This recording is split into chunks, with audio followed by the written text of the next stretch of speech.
Hermanos, hermanas, buenos días. Hoy quiero comenzar este tiempo de reflexión, la comunidad contigo, agradeciendo a Dios por la misericordia, la bondad que tuvo con mi vida. Y también quiero agradecer a Dios por darme una familia que oró, que estuvo pendiente y que está pendiente de mi vida. Quiero decirles que fue un tiempo muy difícil, un tiempo muy duro. ¿Saben? Cuando estamos en debilidad, cuando estamos enfermos, la mente del ser humano comienza a divagar, se pierde. Vienen muchas preguntas a nuestras vidas y hasta vienen demandas hacia nuestro Padre Celestial. Y es en esos momentos que pude darme cuenta que yo soy un hombre frágil, que soy un hombre débil, que mis pensamientos estaban a la deriva, estaban perdidos. Pero saben, hermanos, Dios utilizó el amor y los mensajes de ánimo que recibí de todos ustedes. Estos mensajes me ayudaron a poner mi mente en el lugar debido, en el lugar adecuado, es decir, en nuestro Señor Jesucristo, y no en lo que me estaba pasando, no en el dolor, no en la enfermedad. Muchas gracias, hermanos. Gracias por orar. Gracias por estar pendiente. No saben, no pueden imaginarse lo contento, lo alegre que estoy de poder compartir nuevamente con todos ustedes. Hay muchas cosas que nuestro Padre Celestial me ha enseñado y a lo largo de este tiempo iré compartiendo con ustedes. Hoy es jueves 3 de septiembre. Ya pasaron 7 semanas, 49 días. Esto desde la última vez que compartí el Evangelio con ustedes, pero el Señor permite que pueda compartir una vez más. Y esto es un privilegio para mí. Y saben, quiero pedirles que oremos, que dejemos este tiempo en manos del Señor. Así que vamos a inclinar nuestros rostros. Padre, una vez más, rogamos por nuestras vidas. Señor, queremos que tú nos ayudes. Señor, queremos que tú nos guíes. Confiamos en ti, Señor, que nunca nos dejas, que no nos abandonas, que no podríamos conseguir mejor Padre que tú. Estamos seguros de esto, Señor. Así que te pedimos que nos ayudes a entender lo que tú has dejado en tu palabra, Señor, para nuestro aprendizaje, Señor. Queremos rogarte esto en el nombre del Señor Jesús. Amén. Amén. Si tienen una Biblia a la mano, por favor busquen el Evangelio de Marcos. Evangelio de Marcos, capítulo 2. Vamos a dar lectura desde el verso 1 hasta el verso 5. Capítulo 2 del Evangelio de Marcos, versículo 1 al 5. Así dice la palabra de Dios. Entró Jesús otra vez a Capernaum después de algunos días, y se oyó que estaba en casa. E inmediatamente se juntaron muchos, de manera que ya no cabían ni aún a la puerta, y les predicaba la palabra. Entonces vinieron a él unos trayendo un paralítico que era cargado por 4. Y como no podían acercarse a él a causa de la multitud, descubrieron el techo de donde estaba y haciendo una abertura bajaron el lecho en el que yacía el paralítico. Al ver Jesús la fe de ellos, dijo al paralítico: Hijo, tus pecados te son perdonados. Eso es lo que nos dice la palabra de Dios. Ahora, la historia que Marcos narra en su Evangelio es sumamente valiosa, muy importante para todos los hijos de Dios. Pero, hermanos, yo quisiera pedirles que en esta ocasión nos centremos en el hecho de la fe y las cosas que tuvieron que hacer los amigos del paralítico para presentar al enfermo delante del Señor Jesús.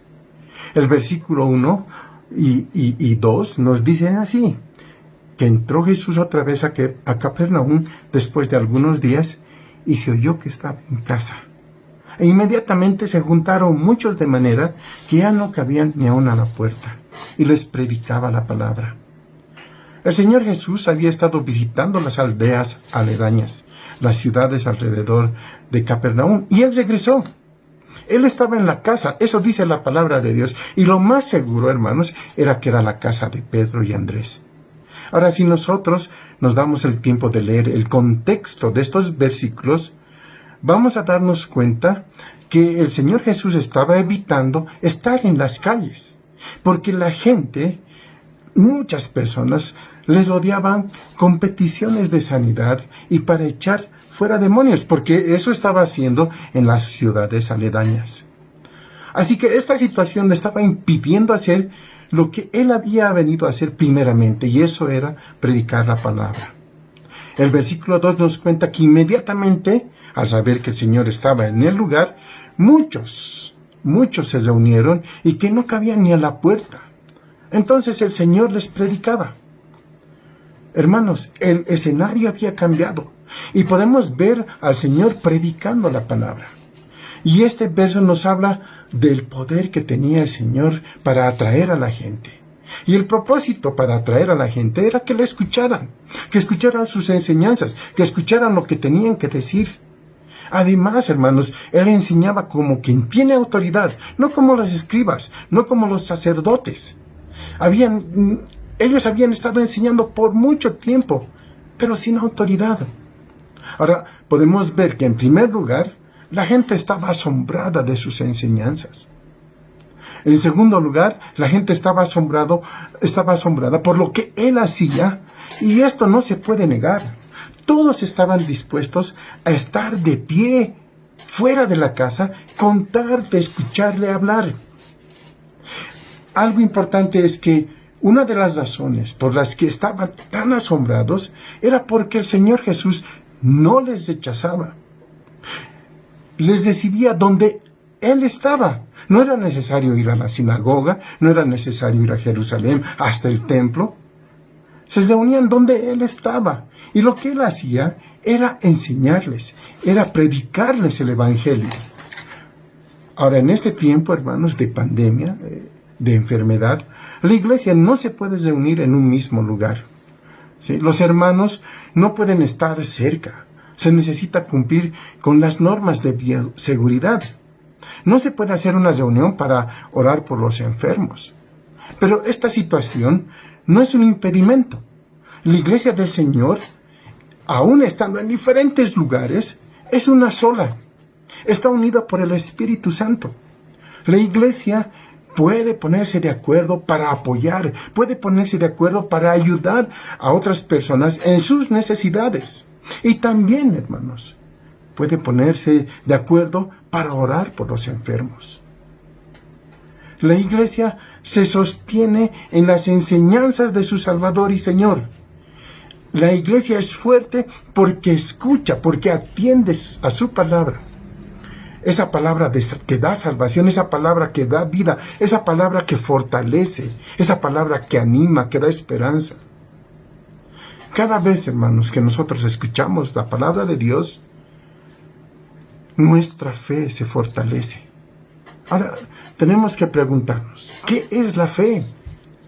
Hermanos, la fe es confiar, es depender, es entregarse incondicionalmente a Dios. Por otro lado, la fe es alejarse, es rechazar las fuerzas, nuestras capacidades para resolver el problema y mirar al único que puede solucionarlo. Leí una historia de un misionero que hacía la tarea difícil de traducir la Biblia a un idioma nativo. Él estaba al principio con mucha duda. Él estaba indeciso y preocupado de no poder conseguir una palabra adecuada, ideal, que describa el pensamiento bíblico de la fe en Dios. Un día, mientras estaba concentrado, buscando la palabra apropiada, ideal, un nativo que estaba trabajando bajo el inclemente sol, llegó para descansar a la sombra de su casa. Él estaba sentado y tomando un poco de agua. El nativo expresó su alivio, su alegría de poder depositar su cuerpo bajo la sombra para poder descansar. El misionero entonces se aferró a esa expresión. Ahí estaba el término que él estaba buscando para definir la fe. La fe bíblica es depositar todo el peso bajo el Señor, bajo Dios. Sí, hermanos, la fe significa descansar totalmente, absolutamente bajo el cuidado, bajo la sombra del Dios omnipotente. Ahora, tal vez nos puede ayudar saber que hay 3 elementos básicos que componen la fe. La fe, hermanos, involucra la totalidad del hombre en relación con Dios. La fe involucra el intelecto, involucra las emociones y la voluntad del ser humano. En primer lugar, el aspecto intelectual de la fe. Esto significa que uno cree que Dios lo puede hacer todo. Es un reconocimiento mental del poder de Dios. Y saben, de esto nos hablan las Escrituras de forma negativa cuando nos dice que los demonios creen y tiemblan. Eso es lo que nos dice. Pero, hermanos, este creer es insuficiente, porque no nos está hablando de un creer que reconoce y acepta el poder total de un Dios soberano. Y saben, la pena es que muchos hombres están haciendo lo mismo que los demonios cuando creen con la razón solamente. Pero hasta allí llega la fe de ellos. La fe verdadera es más que estar en acuerdo solamente con la razón. En segundo lugar, el aspecto emocional de la fe. La palabra de Dios nos dice que esto significa que uno desea que Dios actúe emocionalmente. Nosotros, como seres humanos, queremos que Dios actúe. Es el cuadro de un hijo de Dios que ora, que pide, aún con lágrimas, de todo corazón, que Dios haga, que Dios obre. Es el deseo emocional. Y esa es la parte de la fe bíblica. En tercer lugar, hay otro aspecto, el aspecto volitivo de la fe. Esto significa que uno cree que Dios está haciendo ahora mismo lo que tiene que estar haciendo. El creyente puede pararse firmemente de su palabra y actuar como si lo que hubiéramos pedido ya estuviera hecho. Y saben, eso trae a la fe su cumplimiento. Ahora vamos a imaginar que hay una persona que ha estado trabajando por varias horas, por muchas horas. Él está agotado, está cansado, está al punto de desmayar. Ahora él, entrando en su casa, mira dónde sentarse. Y saben, encuentra una silla. Él cree que la silla puede aguantar su peso, y eso es una aceptación intelectual. Eso es razonar. Él ansía sentarse en la silla para descansar, y eso es una aceptación emocional. Sin embargo, hermanos, él no va a descansar hasta que por un acto de su voluntad ponga el peso de su cuerpo en la silla. Y eso es una aceptación volitiva. Ahora, vamos a ver los siguientes versículos y qué es lo que nos enseña sobre la fe. Vamos a leer el versículo 3 al 5. Dice así: entonces vinieron a él unos trayendo a un paralítico que era cargado por 4, y como no podían acercarse a él a causa de la multitud, descubrieron el techo de donde estaba, y haciendo una abertura bajaron el lecho en el que yacía el paralítico. Al ver Jesús la fe de ellos, dijo al paralítico: hijo, tus pecados te son perdonados. El paralítico y sus 4 amigos habían escuchado acerca del regreso del Señor Jesús hasta Capernaum. Ellos eran parte de la multitud. Ellos oyeron que el Señor había hecho muchos milagros y tal vez hasta presenciaron alguno. Pero está claro algo, que ellos habían escuchado sus enseñanzas. Y eso es la aceptación intelectual. Aunque encontraron un problema, el versículo 4 nos dice que no podían acercarse a él por causa de la multitud, porque había una aglomeración muy grande, muchas personas alrededor de la casa. Sin embargo, ellos ansiaban presentar a su amigo para que Dios actúe. Y esa es una aceptación emocional. Los 4 amigos lo llevaron cargando, y ante las dificultades que encontraron, ellos desarrollaron un plan muy creativo. Rompieron el techo de la casa e hicieron una abertura, destrozando el tejido, el cual era de paja, piedra o tejas colocadas sobre unas vigas. Ellos hicieron ese plan. Y saben, bajaron el lecho en el que yacía el paralítico. Y esa es una aceptación de la voluntad. Cuando el paralítico permite que sus amigos lo bajen, tenía fe. ¿Saben? Todos ellos tenían confianza en Dios. Ellos creían que Dios obraría y que actuaría como si ya estuviera hecho. Ellos creían así. Hermanos, las Escrituras nos han dado un sinfín de ejemplos muy, muy valiosos de amistad, de lo que es ser un amigo a lo largo de toda la historia. El Señor Jesús hablaba de amigos. Él sabía que tener buenos amigos te da confianza. Tener buenos amigos te anima. Ellos están presentes en las buenas, ellos están presentes en las malas. O como dice el proverbio, un buen amigo ama en toda ocasión. Un amigo siempre piensa en lo bueno. El Señor Jesús dejó su misión en las manos de sus amigos para que ellos llevaran el Evangelio. Saben, hermanos, en los días que permanecí en el hospital, muchas veces pensando que no volvería a ver a mi familia, cuando llegaban los mensajes, me animaban. Cuando llegaban esos mensajes, me fortalecían. Y me sentí como el enfermo de esta historia, que no podía moverme, que estaba como paralítico. Y además de esto, ¿no?, mi familia me contaba que habían hermanos muy cercanos que movieron todo para poderme ayudar.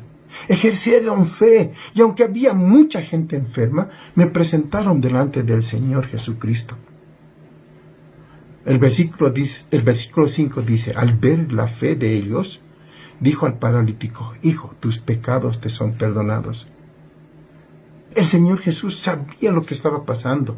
Él vio la fe, Él vio la solidaridad, el esfuerzo, el sacrificio, la dedicación y el amor por los demás. Él vio el amor por aquellos, en especial por aquellos que estaban necesitados.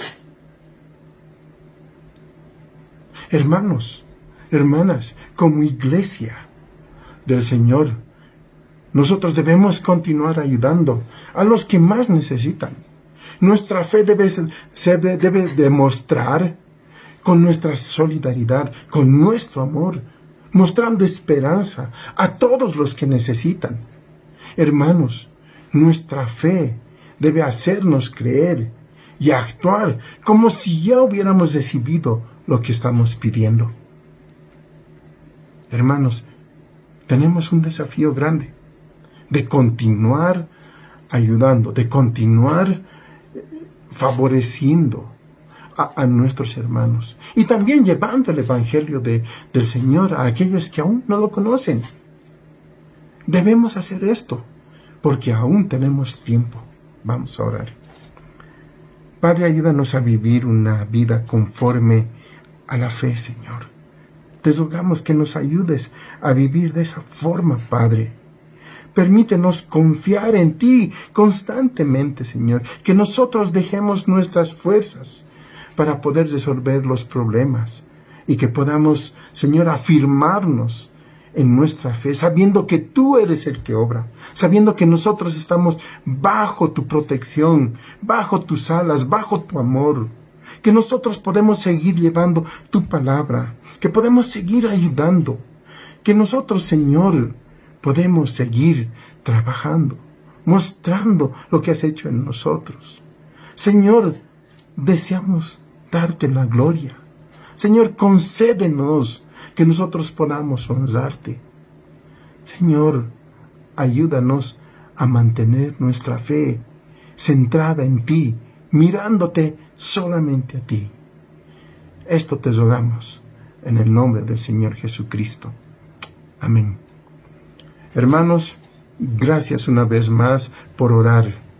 Gracias por estar pendientes, hermanos. Ha sido algo que, como un bálsamo para mi vida. Les agradezco, hermanos, y toda la gloria y toda la honra es para nuestro Señor Jesucristo. Amén. Buenos días.